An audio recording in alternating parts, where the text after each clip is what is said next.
A ti, Señor, elevo mi alma. A ti, Señor, elevo mi alma. Muéstrame, Señor, tus caminos, enséñame tus senderos, guíame por el camino de tu fidelidad. Enséñame porque tú eres mi Dios y mi Salvador.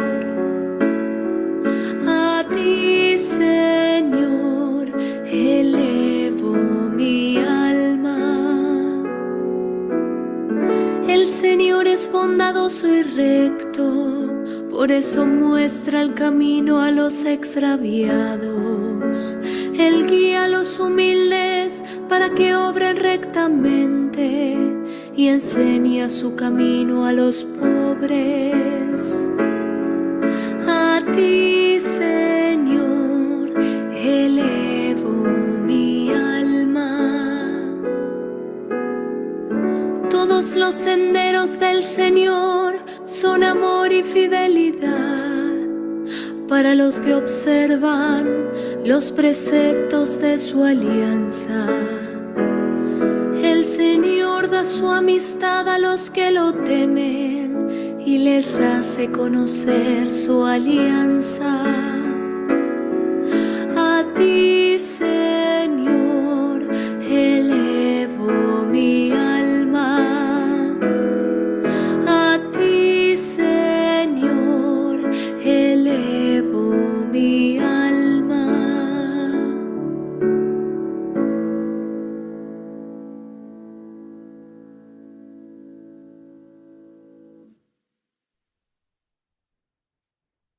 Hola, buenas noches.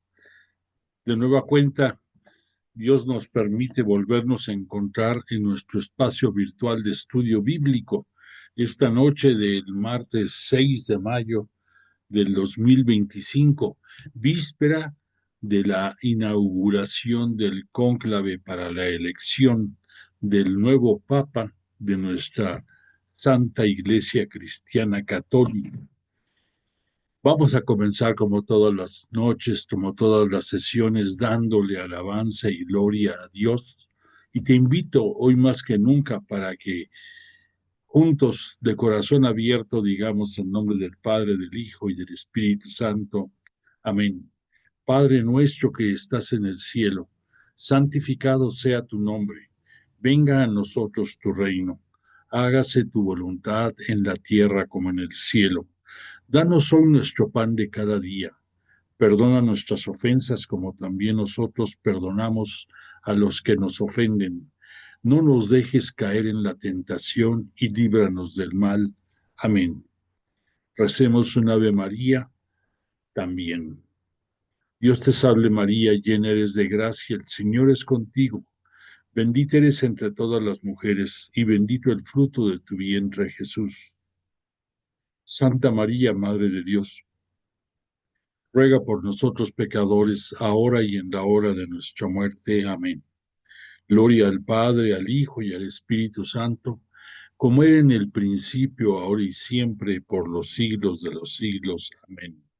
E invocamos al Espíritu Santo y decimos: oh Espíritu Santo, don de Dios y fuerza de lo alto, fuente de agua brotante de vida eterna, desciende y mora en nuestros corazones. Haznos verdaderos adoradores del Padre, condúcenos a la plenitud de la verdad y transfórmanos en testigos de Jesús para llevar su nombre hasta los confines de la tierra. Amén. Bueno, pues esta noche nuestra intención particular va en petición a la Santísima Trinidad y también a la siempre Virgen María, protectora y guía de la Iglesia, para que se oiga el Espíritu Santo en Roma, en ese cónclave, para que los cardenales electores se escuchen, abran su corazón, abran sus oídos, abran su mente a los mensajes que el Espíritu Santo les va a enviar para hacer la mejor elección del nuevo sumo pontífice que guiará a nuestra iglesia en los próximos tiempos. Y por esa razón escogimos el salmo que escuchaste tú de entrada, que es un salmo que también está soportado en el Salmo 25 de la numeración hebrea y tiene como título Oración en el peligro. Pero si te diste cuenta, el salmo es bellísimo porque es extenso y profundo en sus reflexiones. El canto inspirado en este salmo también es muy bello porque en pocas palabras nos habla de fe, esa fe que es el sustento que nos mueve en esta vida, que nos hace adherirnos con confianza, con certeza, con seguridad, con esperanza a Jesús nuestro Señor.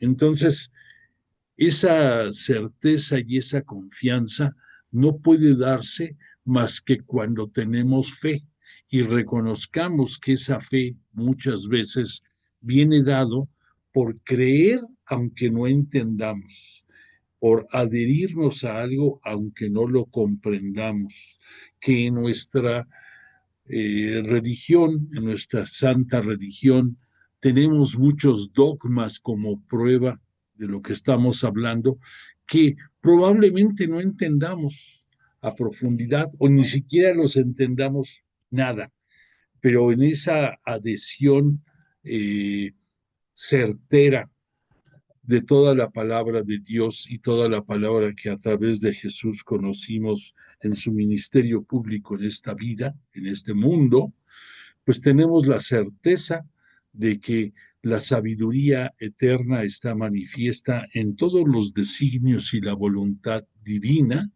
en los designios y la voluntad de Dios Padre, por supuesto también en los designios de Jesús, nuestro Mesías y Señor, en la asistencia del Espíritu Santo que nos dejó Jesús para que escuchemos su voz y para que sigamos hasta los últimos días y de esta manera Él cumplir su promesa de acompañarnos hasta el fin de los tiempos. Y por si esto fuera poco, la bendición de la siempre Virgen María, Madre de Dios, y por misericordia de Él, Madre nuestra, custodia de su iglesia, que es la que está protegiendo desde el principio a los apóstoles y a todos sus sucesores, de los cuales el futuro Papa será uno más, el Papa 267, que está en el horno ahorita, se está eh, preparando para hacer su aparición en este mundo. Eh, Quiero aprovechar esa expresión del horno para que Él sea el portador de ese pan que es Jesús. Recordemos que Jesús nos dijo que Él es el pan de la vida y quien lo coma Él no tendrá hambre jamás. Entonces, este sucesor de Pedro, coloquialmente lo decimos, pero tiene sentido. Está horneándose ahorita y pronto lo conoceremos. Que el Espíritu Santo nos acompañe y nos haga vivir los mejores tiempos de nuestra amada iglesia y también los nuestros personales con su advenimiento en los próximos días en la ciudad de Roma, en la ciudad eterna. Bueno, pues dicho lo anterior, te quiero recordar que hemos estado reflexionando acerca de la temática de la Pascua del Señor, que lo hemos estado reflexionando apoyándonos, por supuesto, en los escritos bíblicos de la Sagrada Escritura y también ayudándonos de la magnífica presentación y explicación que el padre Salvador Carrillo nos dejó en este libro de la Pascua del Señor, que agrupa, por supuesto, la cena, la última cena de Jesús en este mundo, su pasión, que es todo lo que sucedió desde el momento en que llegó al huerto de Getsemaní y que va a culminar con su sepultura y que esto va a dar pie al gran acontecimiento de su resurrección. Y gracias a esto, ahí va a terminar la pasión y va a iniciarse la glorificación, ese espacio en que Jesús de Nazaret va a ascender al cielo y va a sentarse a la diestra de Dios Padre como el heredero regio y como el unigénito, el Hijo que cumplió hasta las últimas consecuencias y como su Padre le había dicho en forma cabal y en forma integral y no olvidando ningún detalle, y que gracias a eso, además de que se constituye en ese momento como Mesías y Señor, como el Cristo, como el Rey del universo, ya no solamente de este mundo, y el Padre le llena de más cantidad de Espíritu Santo mismo que el propio Jesús, nuestro Cristo y Señor, va a pedirle que lo envíe a este mundo y que se lo envíe directamente a sus apóstoles, y que ese día de Pentecostés, que más o menos va a ser la fecha en que culminemos nuestras reflexiones sobre este curso, va a dar nacimiento oficial a nuestra Santa Iglesia Cristiana Católica. Bueno, pues dicho todo esto, hemos estado reflexionando con la asistencia del Espíritu Santo que desciende del cielo hacia nosotros para explicarnos y para que podamos entender mejor todo lo que es el misterio pascual, que ya vimos los puntos que abarcó y que a pesar de que tratamos de desmenuzar y de entender mejor, siempre seguirá siendo un misterio como mucho del contenido de la Sagrada Escritura. Y pues obviamente vuelve a aquel punto de que por fe aceptamos y vivimos no solamente todo el contenido que se encuentra en las Sagradas Escrituras, pero que cuesta mucho trabajo en muchos momentos poder aglutinar, entender y aterrizar en nuestro día a día. Bueno, ya te recuerdo que estuvimos reflexionando sobre la cena del Señor y todos los elementos que este gran acontecimiento tuvo, de acuerdo a los cuatro evangelistas. Nos detuvimos muy especialmente en analizar la institución de la Eucaristía, ese sacramento que Jesús nos deja y a través del cual se dio el momento que él anunció desde su primer signo de poder cuando fue las bodas de Canaán y que su madre le pidió que, bueno, que no había vino y que atendiera las necesidades de ese matrimonio al cual asistían, y que esto fue la premonición de lo que sería la Eucaristía. Vimos cómo ya después de pasados prácticamente 3 años se concretiza en la institución de la Eucaristía, esa cena del Señor, esa cena del día jueves santo para nosotros. Vimos con especial cuidado la belleza de los discursos de Jesús al Padre, sobre todo la oración final que él hace en favor de todos sus discípulos, y que en esos discípulos tú y yo estamos contemplados. Una hermosa oración en el que no imaginamos que íbamos a estar contemplados, como también no nos imaginamos que por todos nuestros pecados Jesús iba a entregar su cuerpo y hasta la última gota de su sangre para redimirnos.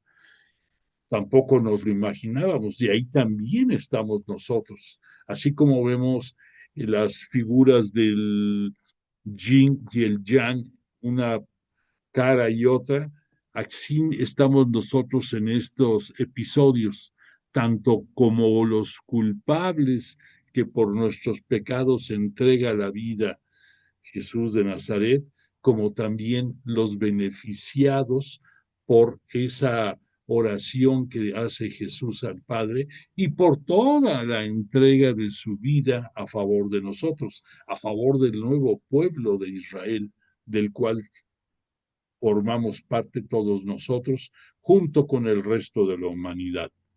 Bueno, hemos estado reflexionando en la semana pasada acerca del momento difícil que Jesús vivió en el huerto de Getsemaní, en el jardín de los olivos, esa noche del día jueves al viernes, porque ahí él sabía que Judas, el discípulo, el apóstol que lo iba a traicionar, estaba por cumplir eh, todos los acontecimientos necesarios para desencadenar todos los eventos tortuosos que iban a ir a la par de su pasión de nuestro Maestro y Señor.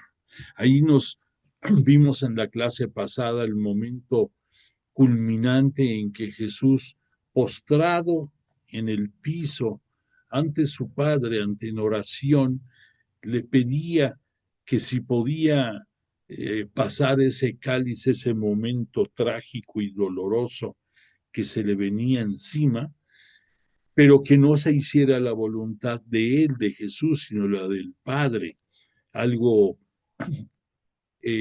grandioso que solamente él pudo culminar, pero eso no quita que como hombre, como humano, como uno más de cualquiera de nosotros en este mundo, sufrió, lloró, se angustió, tuvo pavor, tuvo miedo, tuvo pánico, e incluso vimos que por eso la expresión de que sudaba gotas de sangre por el estrés extremo al que estaba sometiendo su organismo como humano, como persona.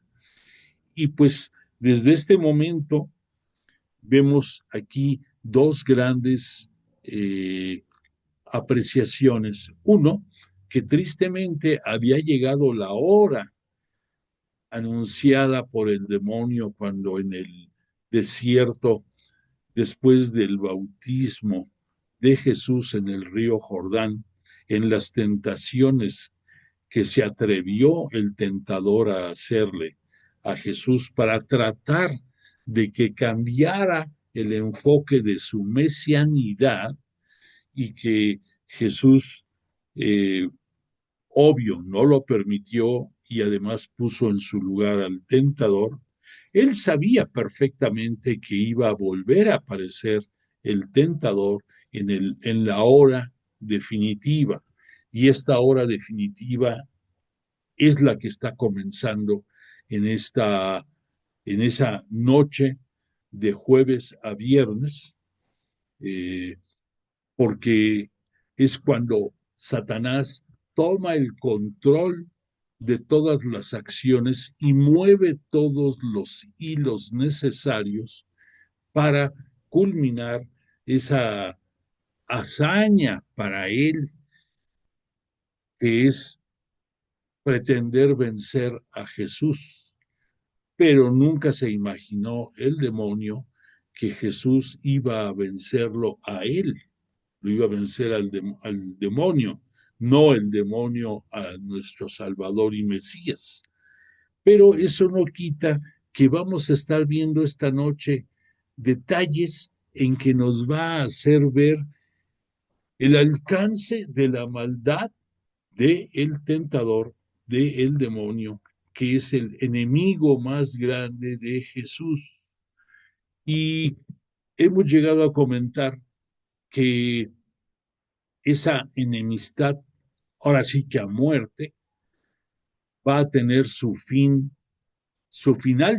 como dijéramos en estos últimos tiempos, cuando sea el tiempo de la parucía, porque entonces, de acuerdo a todo lo que está escrito, vendrá Jesús en gloria y poder como Cristo y Señor, descendiendo en una nube para juzgar a vivos y muertos y además para encerrar al tentador y a todos sus ángeles caídos por un tiempo más, y va a estar encadenado el demonio por ese tiempo, y gracias a eso va a ser la victoria definitiva de Jesús sobre el mal, sobre la muerte, y eso nos va a permitir vivir tiempos de paz como nunca nos hemos imaginado.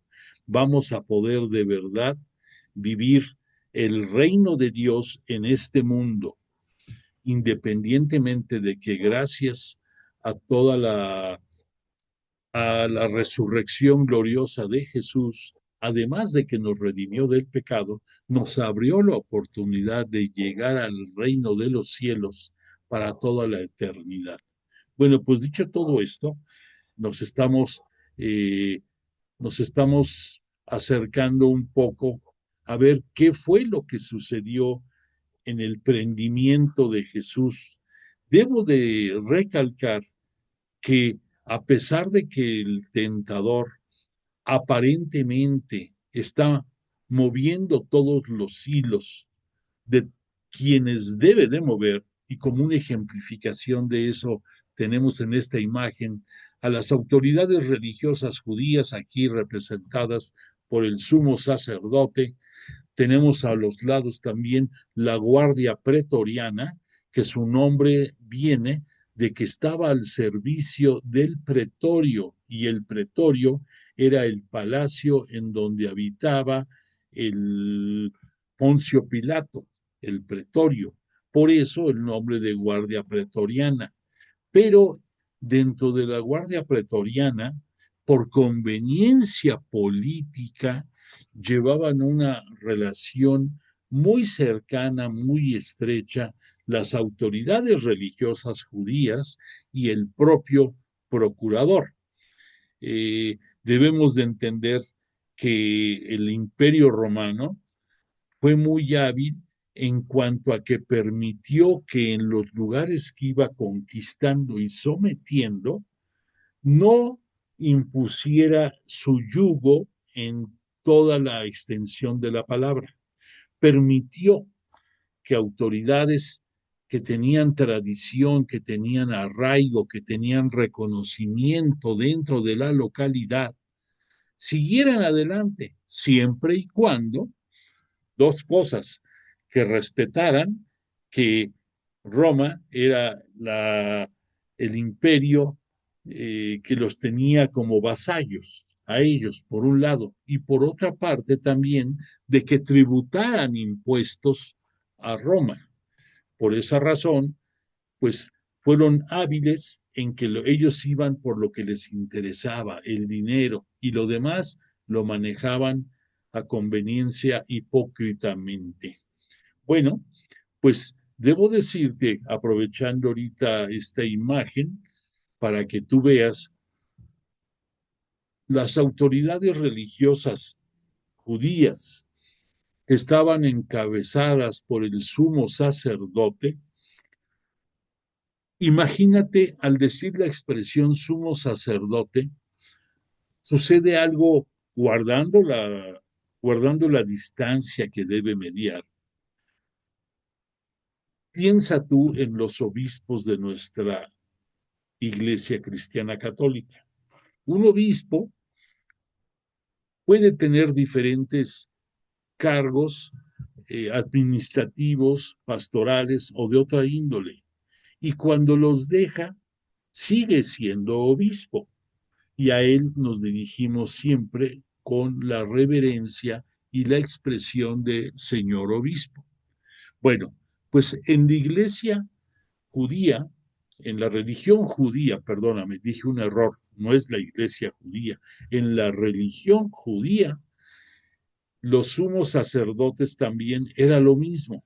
Había sumos sacerdotes, como en el caso de Caifás, que no era el sumo sacerdote en turno. Ese año, el sacerdote que dirigía el Sanedrín era yerno de Caifás. Perdóname, ya me confundí, discúlpame. Te estoy hablando de Anás, perdóname. Anás es el suegro de Caifás. Anás es sumo sacerdote que ya no está ese año al frente del Sanedrín, sino es su yerno, Caifás. Sin embargo, para que te des una idea de lo hábil que era este sumo sacerdote Anás, él tuvo el control del Sanedrín desde el año 5 más o menos de nuestra era hasta el año casi 60 de nuestra era. En pocas palabras, él, sus 5 hijos que tuvo, que también llegaron a ser sumos sacerdotes, y su yerno, en este caso Caifás, todos ellos de la misma familia, estuvieron al frente del judaísmo en Jerusalén y su influencia fue tremenda, fue muy grande. Entonces, este Anás se las sabía de todas, en cuanto al conocimiento de las escrituras y al manejo hábil y políticamente y diplomáticamente hablando para poderse entender o medio entender con las autoridades romanas. Por lo tanto, este Anás había llegado el momento en que lo que le apuraba a él no era Jesús y sus enseñanzas, lo que le apuraba, lo que le preocupaba a él, era que cada día tomaba más relevancia Jesús, que cada día había más seguidores que le mostraban simpatía. Y su miedo de Anás y el miedo de Caifás estribaba en que tenían temor que las autoridades romanas, en este caso el procurador que estaba viviendo allí en Jerusalén, concretamente estamos hablando de Poncio Pilato, vieran que este Jesús era una amenaza para los judíos por la influencia que tenía cada día más contundente. Entonces, ese era el miedo que los movía a las autoridades judías. Perdóname.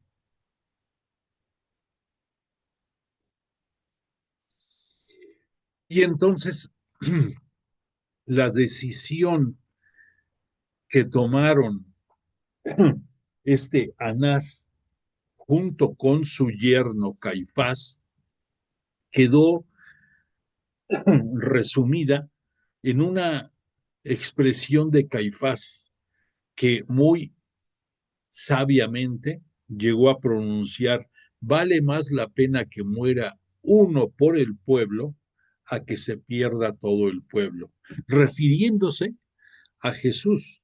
Entonces, los acontecimientos que vamos a ver de esta noche, del prendimiento de Jesús y del proceso que sufrió, vino accionado por las autoridades religiosas judías, pero la decisión de lo que iban a propiciar esa noche no lo decidieron esa noche, estaba tomado desde días atrás.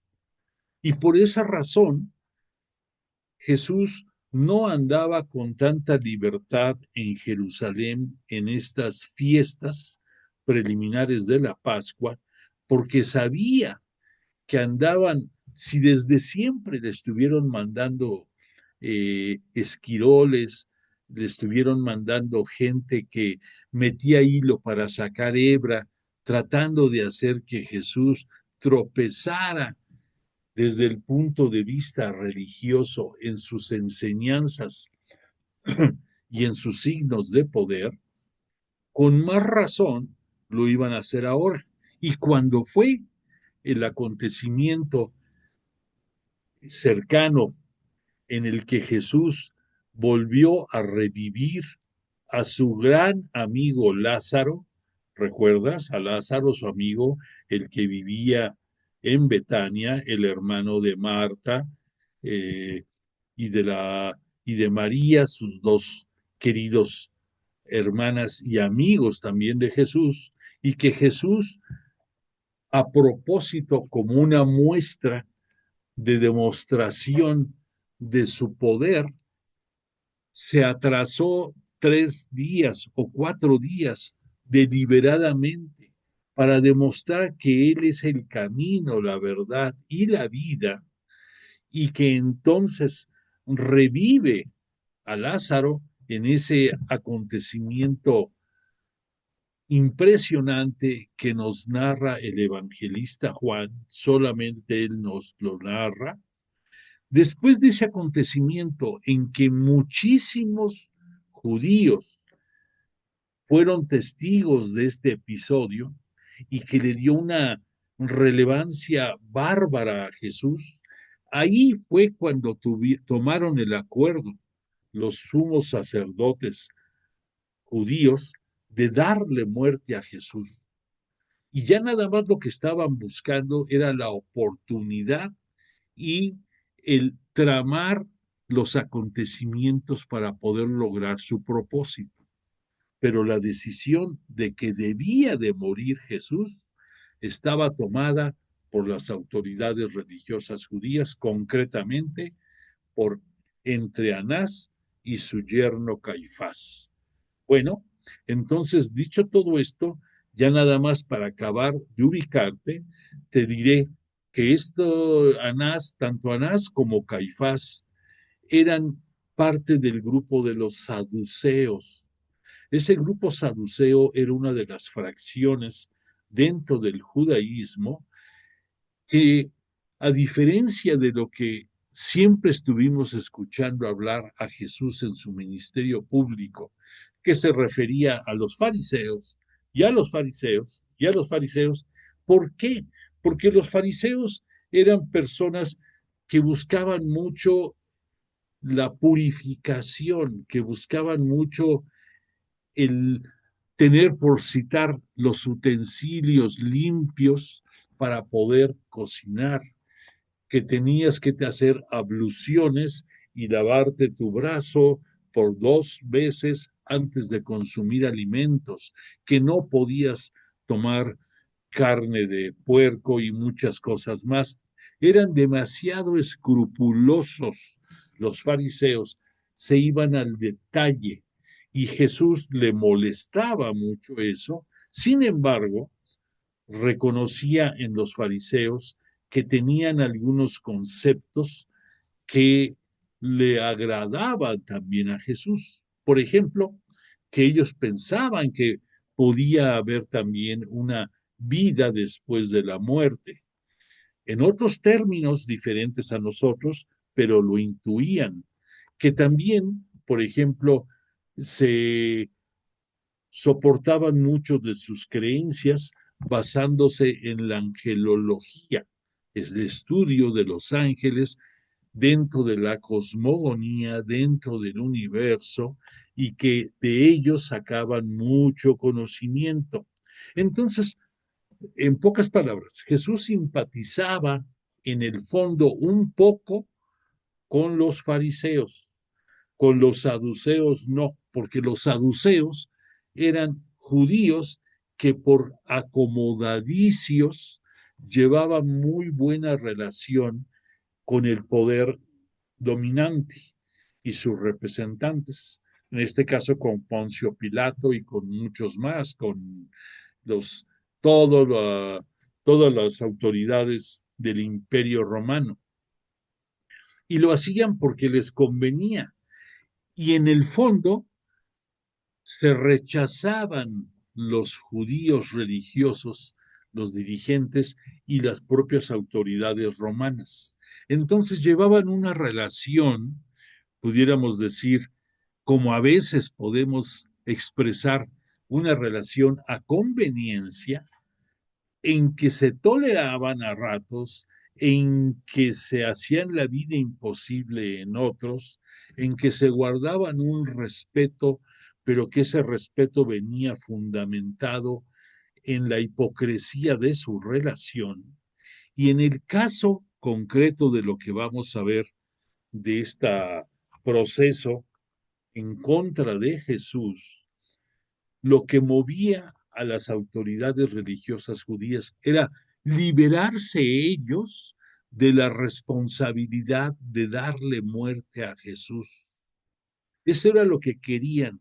Por esa razón, urdieron toda una serie de actividades de creación de grupos, pudiéramos decir, de choque, de grupos de chusma, de turba, que esa misma turba fue la que fue a prender a Jesús junto con Judas en el huerto de Getsemaní. Si te recuerdas, vimos que llegaron ahí con palos, linternas, con lo que fuera, como si fueran a prender a un malhechor, como si fueran por el peor de los criminales. Y que Jesús, sabedor, después de la oración que tuvo con el Padre, que la copa de ese cáliz iba a tener que beberlo, porque era voluntad de su Padre. Entonces Jesús toma toda la actitud y toma toda la iniciativa de las acciones, que aunque tú pienses que está indefenso, aunque tú pienses que está siendo víctima, que está siendo manejado por autoridades religiosas, por autoridades políticas, en cierta manera se puede entender, pero lo que nos cuesta trabajo entender, y es la verdad, es que Jesús es el amo y señor de las circunstancias. Él es el que está moviendo todos los hilos dentro de la verdad que siempre manifestó y que en este caso va a hacerlo en una forma contundente. Pero vamos a ir viendo cómo en algunos aspectos siempre será el Señor de señores, Jesús, siempre será el Cristo próximo, porque ahorita todavía está en este mundo y es Jesús humano, Jesús el rabí, Jesús el maestro, Jesús el, la guía de los apóstoles, Jesús el pastor de las ovejas, Jesús el que ama a todos los pobres y a todos y que le da un lugar prioritario a las mujeres, ese Jesús que dejó una huella profunda y eterna en todos nosotros y que gracias a él somos lo que somos nosotros en nuestra Iglesia Cristiana Católica. Bueno, dicho todo esto, ya te ubiqué más o menos de quién estamos hablando, pero no puedo dejar de decirte que atrás de estas autoridades religiosas judías está el demonio, está Satanás, igual que está atrás de Judas. Por esa razón, cuando en la última cena Jesús le dice, refiriéndose a Judas, Judas, lo que vas a hacer, hazlo pronto. Es porque Jesús sabe que el demonio se ha apoderado del corazón de Judas. Y no te imaginas, en ocasiones pensamos que, que todo esto fue tramado desde días atrás, la mecánica, pudiéramos decir, de los acontecimientos, y no fue así. Lo que se tramó desde antes fue la decisión de darle muerte, pero todo lo que se va a desarrollar se desarrolla en unas horas entre la noche del jueves al viernes, previa a la celebración de la Pascua. Y por esa razón vamos a ir distinguiendo momentos en que tú dices, ¿qué desorden es este? ¿Qué está pasando aquí? No entiendo, no es lógico lo que está sucediendo. Entonces, no podemos dejar de pensar que el demonio está manejando las cosas y está haciendo en un momento determinado a través de las autoridades religiosas judías, en otro momento a través de las autoridades militares, en las acciones en contra de Jesús, en otro momento en contra de Poncio Pilato, que va a ser el que va a ceder a las presiones religiosas judías. Todo esto, el demonio se está moviendo, y que ese acuerdo de Judas de ir a buscar a los sumos sacerdotes y decirles, ¿qué me dan si les entrego a Jesús? Y entonces acuerdan ellos, te vamos a dar 30 monedas de plata, 30 ciclos para ser exactos. Los ciclos eran monedas que había dos, para que nos entendamos, había dos, había tres monedas que circulaban en Jerusalén, y uno de ellos eran monedas con la efigie y acuñamiento desde Roma, que esa era una moneda. Otra que se había acuñado fuera de Jerusalén y que se le conocían como los didracmas y tetradracmas. Tetradracmas era la moneda de puño corriente. El didracma era la moneda que únicamente circulaba dentro del templo de Jerusalén, que esa moneda servía para comprar animales para ser sacrificados, para dar ofrendas, para dar limosnas o para dar donativos especiales. Eran esas monedas. En el caso de Judas, nos dicen que recibió 30 ciclos. Los ciclos es una manera de nombrar a estas monedas tetradracmas, que fue lo que recibió este Judas en pago por la entrega de Jesús de Nazaret. Por cierto, que después de que Judas se dio cuenta de lo que había hecho, porque este Judas, aquí haciendo un paréntesis, Judas no pensamos, de acuerdo a estudios exegéticos, de acuerdo a análisis de los conocedores de las escrituras, no pensó que fueran a condenar a muerte en cruz a Jesús. Él tenía, tenía en su mente cosas que no iban de acuerdo con el maestro, y obvio queda manifiesto en su acción de entregarlo. Pero se supone que este Judas procedía de las comunidades cercanas a los celotes. ¿Recuerdas? Celotes con Z, celotes, que eran ese grupo eh, revolucionario y en parte terrorista, que estaban en contra de la fuerza imperial romana y que por muchos momentos pusieron en jaque a las autoridades eh, imperiales. Y entonces había una enemistad muy grande entre los celotas y las autoridades romanas. Se presume, se cree que tal vez este Judas también él hubiera deseado que la mesianidad de Jesús hubiera sido distinta, que hubiera sido ese Dios de los ejércitos que hubiera sometido y a todos los que hicieron algo en contra del pueblo hebreo. Se cree que pudo ser uno de los móviles por los cuales este Judas estaba defraudado, y que en un momento de confusión tomó el camino equivocado y permitió que Satanás se apoderara de su corazón, y ya sabemos que fue el que propició el llevar al huerto de Getsemaní a la, a la turba y a los soldados de la cohorte romana. La palabra de cohorte lleva una H intermedia y significa una cohorte, significa en esencia que es una agrupación que tiene varias legiones, y las legiones están integradas por centurias, y las centurias, por eso de ahí viene el nombre de los centuriones.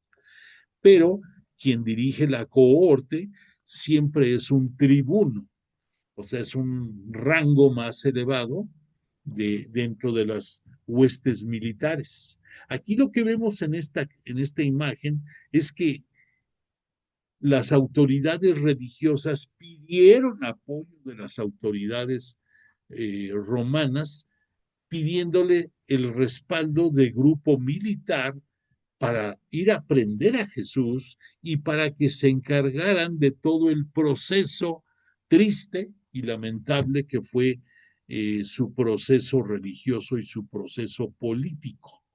Bueno, esto es para ubicarte qué pudo haber pasado en Judas, y digo pudo, no es nada que lo diga la Escritura, pero se presume que por ahí pudo haber esas decepciones que llevaron a Judas a tomar esta acción desesperada, que después de que vio que esto le costó la vida al maestro y murió en cruz, se sintió tan chinche, tan arrepentido, que fue de nueva cuenta con los sumos sacerdotes a devolverles el dinero, a arrojarles el dinero que le habían dado por haber entregado al maestro, y que los autoridades religiosas judías terminaron, a fin de cuentas, con ese dinero, adquiriendo un predio que se le llamaba el Jardín del Hortelano, y que en ese predio se fueron enterrando a todas aquellas personas no reconocidas, esos que terminaban en fosas comunes, pues ahora fue en ese sitio que se llamó Akeldamá. Akeldamá es una expresión griega que quiere decir predio de sangre. Y eso es porque fue adquirido a precio de sangre de un inocente, fue adquirido a precio de sangre por la muerte de Jesús. Y este Judas, ahí nos hablan, para que acabemos de redondear qué pasó con él. Hay dos versiones, una que nos narran los evangelistas, que nos dicen que angustiado, abatido, confundido, hecho un nada, llega su desesperación a tal punto de que no pudo salvar ya de nueva cuenta a quien había entregado, que las autoridades religiosas lo mandan por un tubo, y que él, víctima de esos sentimientos, decide quitarse la vida por la pena que estaba pasando. Y entonces los evangelistas nos dicen que se colgó de un árbol. En el libro de Hechos de los Apóstoles, ahí nos dan otra narración, que se colgó, pero se reventó la cuerda y él cayó sobre el piso, y su cuerpo se abrió y los intestinos se esparcieron por el lugar, se desbarató todito. Entonces, a fin de cuentas, se quitó la vida por el arrepentimiento fuera de tiempo que tuvo, pero no puedo dejar de decir esa palabra del arrepentimiento. ¿Y por qué? Porque yo no te puedo decir más, pero vamos a ver en otros momentos que Jesús, como maestro, es misericordioso, y en otros momentos nos da prueba de su gran misericordia. Repito, no me quiero meter en problemas, pero no puedes tú dejar de olvidar que Jesús es misericordioso, que Jesús incluso nos lo demostró cuando fue la última cena.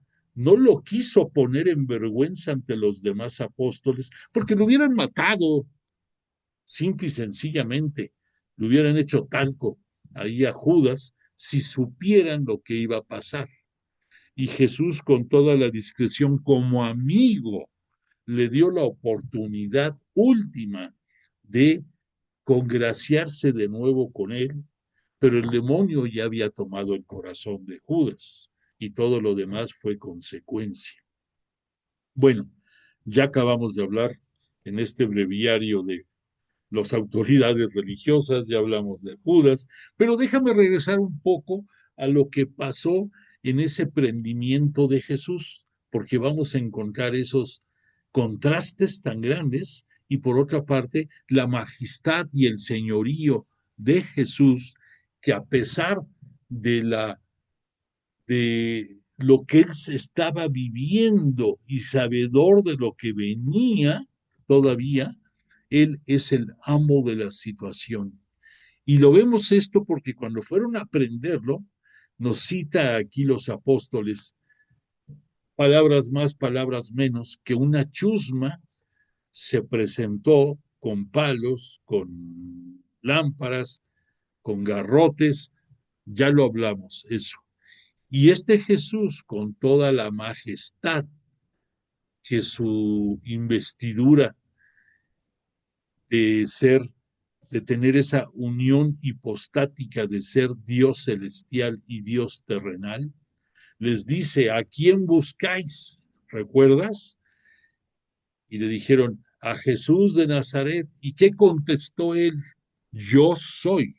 Ya hablamos que esa expresión propia de el propio Yahvé Dios, de Dios Padre, cuando en momentos importantes se presentó ante su pueblo elegido a través de Moisés, cuando le preguntan: Moisés, ¿quién eres? ¿Cuál es tu nombre? Le dice Dios Padre: yo soy el que soy. Y este Jesús, por ser la imagen y semejanza de su Padre, también tiene las dos divinidades, y con toda majestad y señorío, él mismo les dijo a la chusma y a los soldados que estaban ahí por prenderlo: yo soy. Y nos dice el Evangelio que cayeron de bruces rostro al piso, cayeron de bruces al piso los que estaban ahí. Bueno, de nueva cuenta, dice Jesús: ¿a quién buscáis? Y dicen: ya te dijimos, a Jesús de Nazaret. Ya les dije que yo soy. Por lo tanto, dejen que se vayan los demás, dejen que se vayan mi gente, porque el que busquen ustedes es a mí, no a ellos, en pocas palabras. Y entonces sucede aquí algo interesante. Suceden dos cosas interesantes.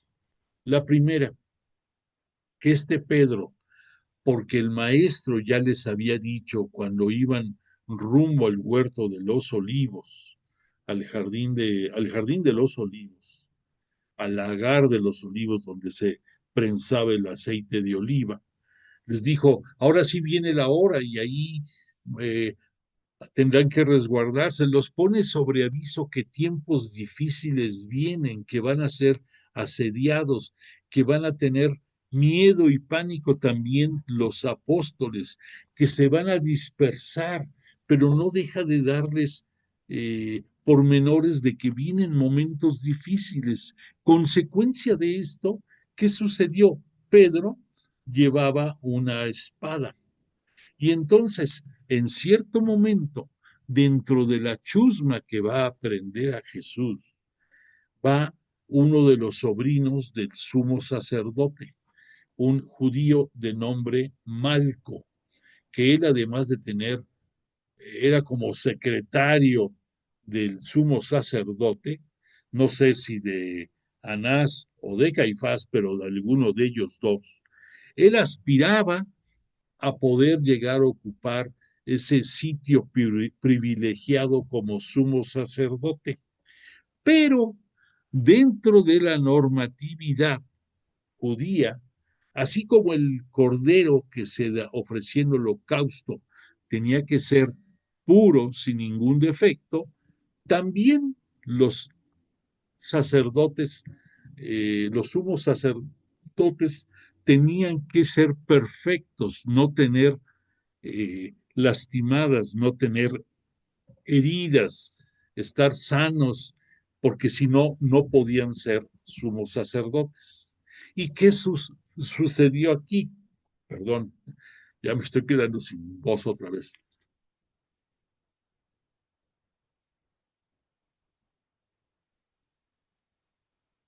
Sucedió que este Pedro desenvaina su espada y lanza el espadazo y le mocha, le corta la oreja derecha a Malco. Y es de decir, bueno, ¿y qué importa que sea la derecha? ¿Pudo ser la derecha o la izquierda? Pues no, porque si tú te pones a pensar, se están enfrentando, están frente a frente Pedro y Malco. Entonces, los dos eran diestros y por lo tanto, su punto más débil era el lado izquierdo. Sin embargo, este Pedro que está enfrente de Malco cruza su espada y le vuela la oreja derecha a Malco. Entonces, esto, el contexto de este momento es que es una vergüenza para Malco, una vergüenza para al secretario del sumo sacerdote, el haber perdido una oreja que le iba a impedir poder llegar a ser sumo sacerdote. Y lo que quiero aquí resaltar son dos acciones de Jesús. Primero, reprende a Pedro y le dice, guarda esa espada, porque al que a hierro mata, a hierro muere. Una manera, palabras más sencillas, pero es el fondo. O sea, el que a hierro mata, a hierro muere. Entonces, enfunda tu espada y permite que las cosas sucedan, porque si no, no se van a cumplir las escrituras. Es el mensaje. No se lo dice en ese momento así tal cual, nada más le dice, guarda tu espada, porque no vas a impedir que yo beba este cáliz. Y por otra parte, entonces reprende a Pedro y le pide mesura. Pero ¿cuál es el motivo? Porque Jesús quiere que se cumplan las escrituras. Y esa acción de la espada está descrita en el libro de Isaías. Ahí viene descrito, entre otros momentos, en el siervo sufriente de Yahvé, esta acción que iba a pasar de la espada y que le iban a mochar la oreja. Lo da a entender y piensa, lo da a entender 740 años antes de que sucediera en el libro del profeta Isaías, del primer Isaías. Bueno, acto seguido, Jesús toma la oreja que le había cortado Pedro a Malco, se la pone y lo cura. Entonces, ¿qué nos está mostrando aquí Jesús? Una misericordia sublime. Porque tú dirías, oye, me vienen a apresar que le mochen la oreja y que le corten la cabeza y que lo hagan talco. Pero Jesús no, es toda misericordia. Y sabe que el que pierda la oreja le va a echar a perder su futuro dentro de la religión judía.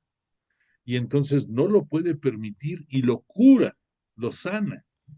Bueno, entonces date cuenta de hasta dónde está llegando la misericordia de Jesús en los momentos más trágicos de su vida, que están comenzando apenas. Después de allí, nos citan los apóstoles que se van al palacio de Anás. Y en el palacio de Anás, el sumo sacerdote, ahí nos citan que llevan a Jesús y también nos dice Pedro que el otro apóstol que iba con él lo introduce. Pero este otro apóstol, ¿quién es? Este otro apóstol es Juan, que nos citan que Juan era conocido de las autoridades del palacio de Anás y le permitieron entrada franca. Él introdujo a Pedro también y se está calentando porque era una noche fría aquel día y se está calentando junto con otros soldados y junto con parte de la chusma y de la turba que ahí estaban. Pero me estoy brincando otro pedacito que te quería contar. Discúlpame. En ese momento del prendimiento de Jesús va a suceder otro detalle que no deja de ser curioso y que no deja de ser singular. En la narrativa de este Marcos, el evangelista, nos va a citar que cuando fue el prendimiento de Jesús, salió de entre la multitud un joven que únicamente estaba cubierto con un lienzo, y que este joven, al ser, eh, al ser visto por la chusma y quererle probablemente también asustar o, mm, o perseguir, corre y se tira el lienzo y corre desnudo. Entonces, te voy a citar cómo está consignado este momento.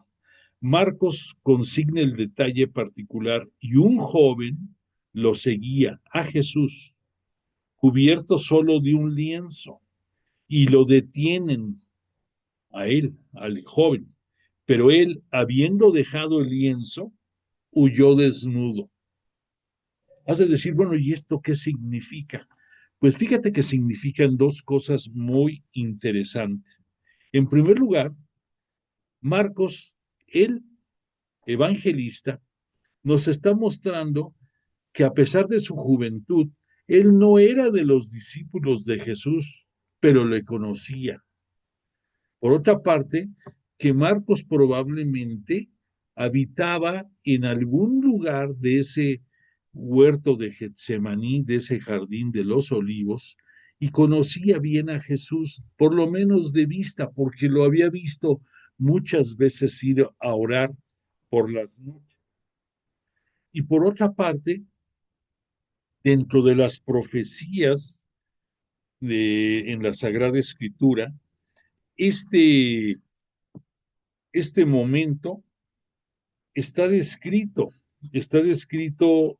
desde antiguo, está descrito esta escena, y es una forma de que se está cumpliendo también la escritura.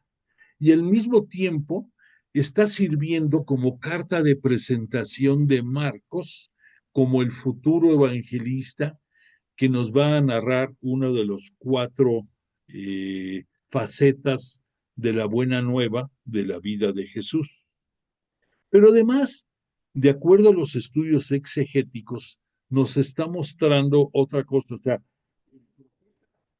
concretamente te voy a decir, es el profeta Amós, uno de los profetas también eh, que más o menos vivió por el año 600 antes de que viniera Jesús a este mundo.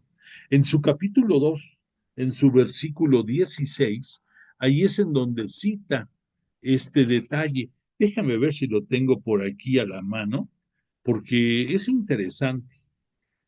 Déjame decirte, mira, déjame llegar aquí a Amós.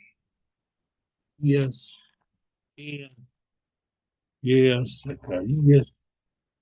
¿Estás, Amós? ¿Dónde estás? No me vayas. Días, días, déjame. Ya se me está perdiendo aquí, Amós. Déjame.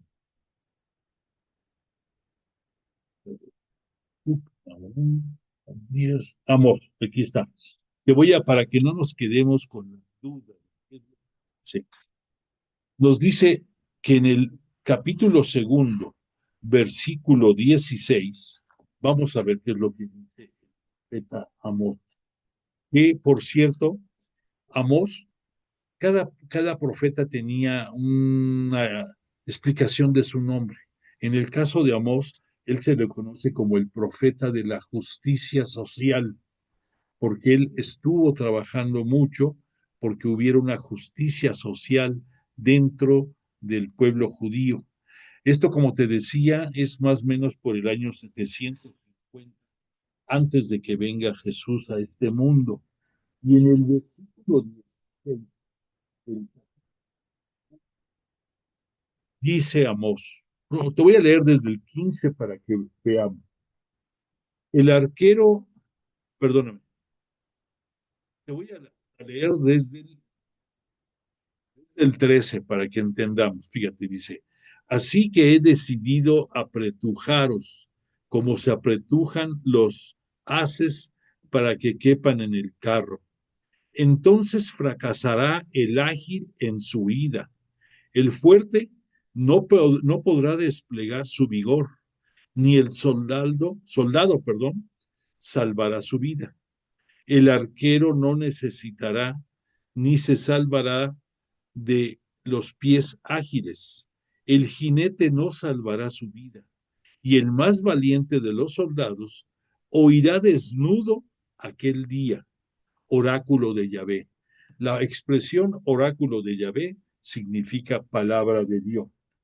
Entonces, ahí tiene su esencia, ahí tiene su origen esta expresión que nos cita Marcos, pero que te repito, nos está sirviendo como una autopresentación de él. Y además hay otra esencia en esta explicación. Nos está hablando, en cierto modo, de la resurrección de Jesús, porque Jesús va a ser sepultado de acuerdo a la usanza judía, va a ser sepultado su cuerpo con lienzos, con aroma, así va a estar el tiempo que permaneció en el sepulcro. Pero después, esa lienzos van a quedar botados en el sepulcro y por otra parte va a quedar la tela que le cubría el rostro y él resucita. Obviamente, Jesús resucitó también sin nada de ropa, resucitó desnudo. Y entonces en esta narrativa que nos va citando Marcos, en forma vedada nos está hablando del acontecimiento que se va a dar 3 días después, refiriéndose a Jesús. Pero en este momento, repito, lo vemos como una autopresentación del evangelista solamente. Entonces, ni los enemigos de Jesús, religiosos, militares, políticos, ni el demonio, nadie va a poder detener la resurrección de nuestro Cristo y Señor.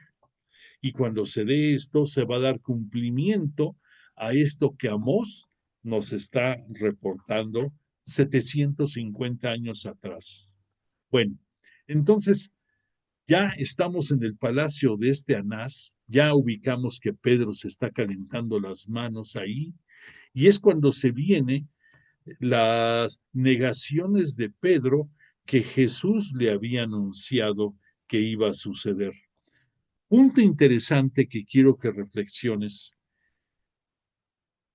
Pedro, el vicario de Dios en este mundo, el representante de Cristo en la tierra, el sucesor, los papas sucesores de Pedro, fue humano, fue también un hombre de carne y hueso, y también tuvo muchas faltas y muchos pecados, como lo tienen todas las autoridades religiosas en nuestra iglesia y nosotros mismos también los tenemos. Entonces, lo que en su momento pudo ser considerado en el caso de Pedro como pecado de anatema, te voy a explicar qué es anatema. Anatema es que tú reniegues de parte de tus creencias. Probablemente no que digas, me salgo de la iglesia y bye bye, no me interesa nada, no creo en Jesús, no tengo fe en él, ni en la iglesia, ni en la tradición apostólica, ni en nada. Pero cuando tú algo no lo puedes aceptar, algo no lo puedes digerir, caes en el pecado de anatema. Por esa razón, era uno de los pecados más castigados, más señalados dentro del judaísmo. Y recordemos que pues Pedro, al igual que el maestro, al igual que Jesús, fueron judíos y vivieron como judíos. Y entonces las negaciones de Pedro son enfocadas en que por salvar su pellejo, por salvar su integridad, sobre todo después de que el maestro les había dicho que iban a ser perseguidos, entonces él niega que es de sus discípulos, porque las tres aseveraciones en que los sirvientes le dicen, oye, tú andabas con él, yo ni lo conozco, dice Pedro, ¿no? Y al rato, oye, tú estabas con él en el huerto también, no, te confundiste, no era yo. Y al rato también, oye, es que tú también, tú eres Galileo, y él también era de Galilea, entonces tú debes de ser también de sus discípulos. No, líbreme, yo ni lo conozco. Entonces, Pedro está salvando su pellejo y lo está haciendo negando que es uno de los discípulos. No que no conozca a Jesús, no que no sea el maestro, tampoco lo afirma, pero está tomando la actitud de negar que él es uno de sus discípulos por el miedo a que le pasara algo, porque está dentro del palacio del sumo sacerdote Anás, y pues el miedo no anda en burro por 5 razones, pues estaba asustado Pedro. Obviamente, después de que se da este momento, canta el gallo por segunda ocasión, lo cual nos ubica. Yo tengo entendido que el gallo canta su primer canto más o menos como eso de las 4 de la mañana y el segundo quizás 1 hora después, cuando más. Entonces, ubícate, nos está dando sin querer una muestra del tiempo que había pasado desde el prendimiento de Jesús a su conducción al palacio de Anás y el tiempo que había pasado allí. Entonces son muchas horas. Aquí lo interesante son 2 cosas. En primer lugar, después de que cante el gallo, Jesús pudo voltear a ver a Pedro y Pedro, hecho un mar de lágrimas, entendió que había negado a su maestro.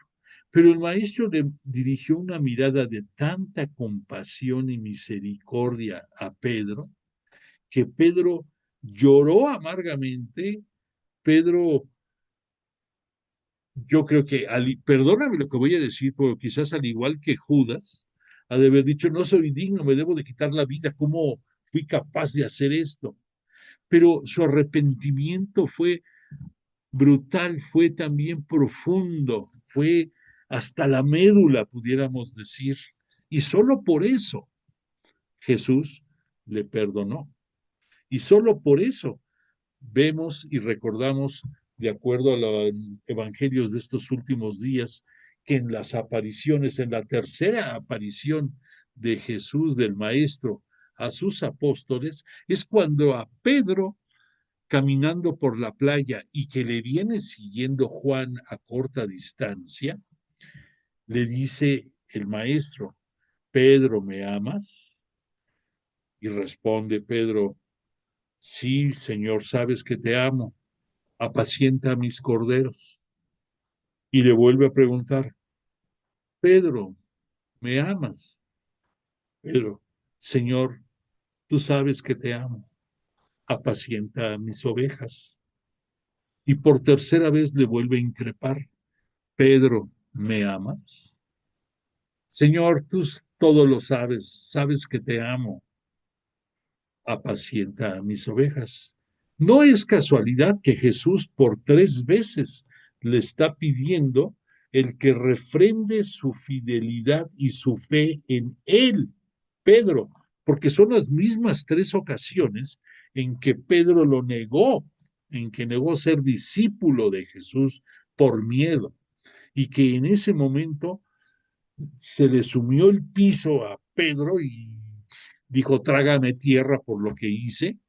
Y Jesús, con esa mirada de misericordia, desde ese momento le estaba perdonando. Y nada más cuando fue ese evento de la playa, refrendó que lo que él pensaba, también lo compartía Pedro. Entonces, te hablo de esto porque Jesús, a pesar de las angustias y de los momentos que está viviendo, jamás pierde la misericordia y jamás pierde el control de la situación, y él se convierte en el que propicia los eventos, ya sea con las autoridades religiosas o con las políticas. Y el otro punto que te quería comentar, el hecho de que si el gallo cantó por segunda ocasión, y esto nos da una pauta de que puede ser más o menos las 5 de la mañana, esto nos habla de que desde el prendimiento de Jesús hasta ese momento, probablemente han pasado 7 o 8 horas. Y es de decir tú, bueno, ¿qué está pasando? Los evangelios nos dicen que se reunió el Sanedrín, pero aquí, hasta ese momento, de las 5 de la mañana más o menos, no nos habla que se haya reunido el Sanedrín.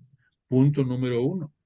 El punto número dos que vamos a ver en el desarrollo de la, de la intercambio de palabras entre Jesús y Anás, queda claro que Anás no tenía cómo poder,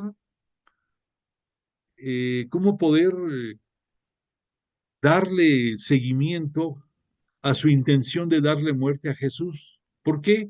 Porque desde que lo mandaron a prender en el huerto de los olivos, no había un delito por el cual lo estuvieran apresando. Así llega al palacio de Anás. Y en el palacio de Anás, Anás lo va a empezar a preguntarle, primero preguntándole acerca de sus discípulos.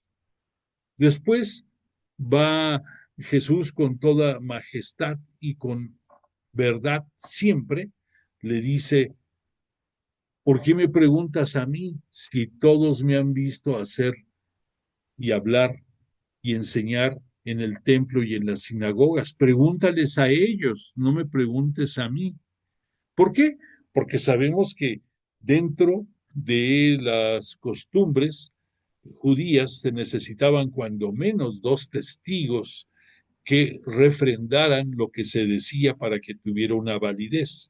Y este Anás está tratando de sopear, como decimos, de sopear a Jesús para que el propio Jesús le dé armas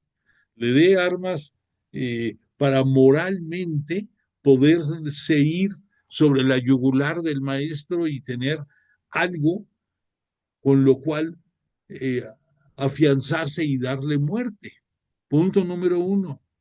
Vamos a extendernos más en la siguiente clase con más profundidad, pero el punto ahorita está en que aunque los evangelios nos dicen que se reunió el Sanedrín, hasta ese momento no estaba reunido el Sanedrín y cuesta trabajo de pensar, ¿tú crees que si se está organizando todo en la noche, toda la treta, toda esta artimaña, ¿crees tú que va a haber tiempo para que a los 71 integrantes del Sanedrín, entre ancianos, escribas, fariseos, etcétera, etcétera, lleguen al palacio de Anás y se haga la asamblea necesaria para juzgar a alguien? Pues no, lo cual también nos está dando dos luces. La primera, que si el Sanedrín se reunió, punto número uno, no fue el Sanedrín completo, como se dice que fue. Por otra parte, que si se reunió, fue a las primeras horas de la mañana del día viernes, y que ahí toman la determinación porque Anás lo remitió a Jesús con Caifás, y Caifás sigue manejando todas estas artimañas, y ahí como que se afianza de la oportunidad de cuando Jesús dijo que él podía volver a construir el templo en 3 días, y entonces de ahí se aferra Caifás, ya lo vamos a ver, en decir, esto no lo puede hacer y además en la forma en que lo dice es una blasfemia y una blasfemia es suficiente para condenarlo reo de muerte a este hombre. Y de ahí se agarran, dicen los evangelios, que el Sanedrín en considerarlo reo de muerte. Pero ¿qué pasa después? Que como te dije, las autoridades religiosas judías no quieren asumir la responsabilidad de darle muerte a Jesús. Y entonces de echarle el pato a las autoridades políticas, a Poncio Pilato, de que él sea el que lo condene a muerte. Y vamos a ver en su momento, pero te quiero decir para que veas hasta dónde llegan las cosas. Poncio Pilato, que en un momento le va a decir, pues ustedes juzguenlo y hagan lo que quieran. ¿Y qué le dicen? ¿Qué le dicen la chusma? Es que nosotros no podemos condenar a nadie, no se nos permite crucificar a nadie. Ahí ya le estaban dando el, el trapito y el remedio a Pilato, que era lo que buscaban, y por otra parte, estaban, estaban también diciendo una mentira, porque sí podían las autoridades religiosas dar muerte a alguien que blasfemaba. Y si no, recuerda nada más que qué sucedió con la mujer adúltera que la querían apedrear y qué pasó cuando a Esteban, el primer mártir de nuestra religión, lo apedrean también por diferencias y discrepancias entre la colectividad judía. O sea, sí podían darle muerte. Y si ellos hubieran querido, si hubieran tenido el valor de hacerlo, podían hacerlo, pero no tuvieron el valor y como buenos collones se afianzaron en las autoridades políticas para lograr su cometido. Entonces, todo esto que te estoy dando así de introducción nos va a hablar de algo muy importante que por lo que estamos viendo desde ahorita en comentarios, Jesús no tuvo un juicio, Jesús tuvo un proceso y ese proceso fue manejado a conveniencia de las autoridades religiosas judías. Y además no fue, no tuvo un proceso como debía de haber sido a la luz del día, teniendo una acusación por lo menos de dos testigos en que dijeran por esto es culpable. No lo hubo, que todo fue manejado mañosamente por las autoridades religiosas judías que ya habían tomado la determinación desde días antes de darle muerte a Jesús a costa de lo que fuera, costara lo que costara. Y por esa razón, en un momento determinado, cuando este Pilato en su momento se lave las manos y les diga que la sangre de este justo caiga sobre sus hijos, ¿qué le contestó la chusma? Que caiga sobre los hijos y sobre los hijos de nuestros hijos. O sea, que las autoridades judías aceptaban la responsabilidad de este falso proceso que le siguieron tanto a nivel religioso como a nivel político. Y otro detalle que quiero que desde ahorita empieces a asimilar es que ya estamos hablando del viernes. Ah, pues sabes qué, nos narran los evangelios que para no ser impuros, las autoridades religiosas judías y los que formaban parte del Sanedrín no fueron al palacio de Pilato, porque era la víspera, era el día de la víspera de la Pascua, y no podían quedar impuros entrando a una casa de gentiles. Entonces, ¿qué te está diciendo esto? Que la gente que fue esa chusma enardecida y a mover todas las cosas para presionar a Poncio Pilato, ni siquiera eran judíos de cepa, judíos fariseos que dijeran, no puedo entrar porque es impuro hacer esto. Entonces, ¿quiénes eran los que fueron? Seguramente gente pagada por las autoridades que por unas cuantas monedas hicieron todo el escándalo debido para lograr su cometido. Entonces, todo esto que nos sirva de marco de referencia para que en nuestra próxima clase podamos entrar ya más a profundidad a ver este proceso religioso y el proceso político de la pasión de nuestro Señor Jesucristo. Hoy le agradecemos a Jesús de Nazaret y al Espíritu Santo el que nos hayan acompañado en esta dolorosa clase que nos muestra la majestad de Él, su misericordia y el amor que nos profesa. Y por otra parte, yo te agradezco a ti el que me hayas acompañado esta noche.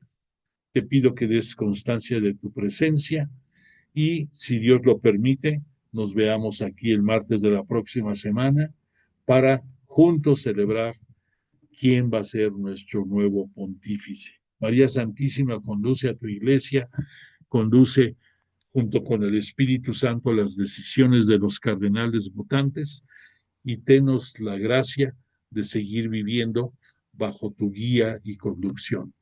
Te pongo la canción de cierre y deseo que tengas bonita noche. Que descanses.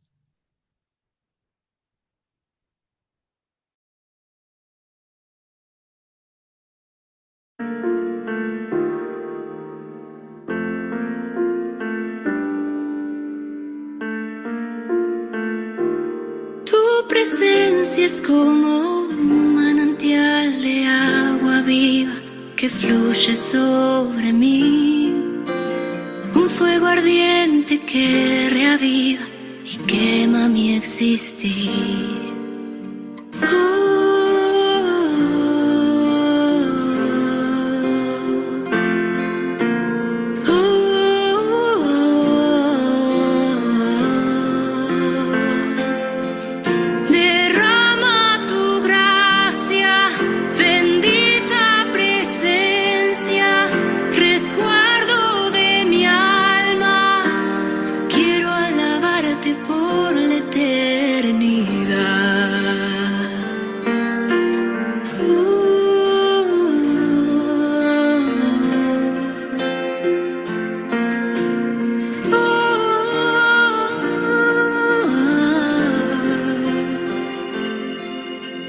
Como jardín en primavera, florece en mi interior, como el incienso que se quema y eleva mi oración.